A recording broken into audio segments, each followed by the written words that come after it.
আজকে আমাদের বাড়িতে পিঠেপুলি হয়নি ঠিকই, কিন্তু সন্ধ্যের পর থেকে আয়োজনটা ছিল কিন্তু বেশ জমজমাটি। সন্ধ্যেবেলায় একটুখানি পকোড়া বানিয়েছিলাম, যেটা কফির সাথে খেয়েছিলাম। আর এই পকোড়াগুলো এত ক্রাঞ্চি হয়েছিল, এত টেস্টি হয়েছিল না কি বলবো। আমার তো এই ধরনের খাবার খুব ভালো লাগে, আর ওরও তো খুব ভালো লাগে। দেখো কি কেমন বলছে। হয়েছে বলো? তোমার তো এরকম মুখরোচক খাবার পছন্দ। ভালো হয়েছে? রাতের মেনু তো বোন সিলেক্ট করে রেখেই ছিল যে আজকে মটরশুঁটির কচুরি হবে আর তার সাথে আলুর দম হবে। তো সেই মতো আমরা আলুর দমটা দুপুরে করে রেখেছিলাম, আর মটরশুঁটির যে পুরটা সেটাও রেডি করে রেখেছিলাম, যাতে রাতেরবেলা ঝটাপট একদম গরম গরম তৈরি করবো আর খাবো।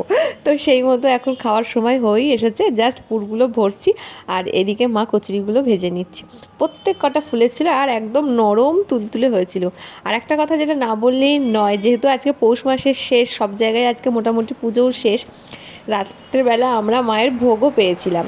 তো সব মিলিয়ে দিনটা আজকে খুব ভালো গেল। ভালো।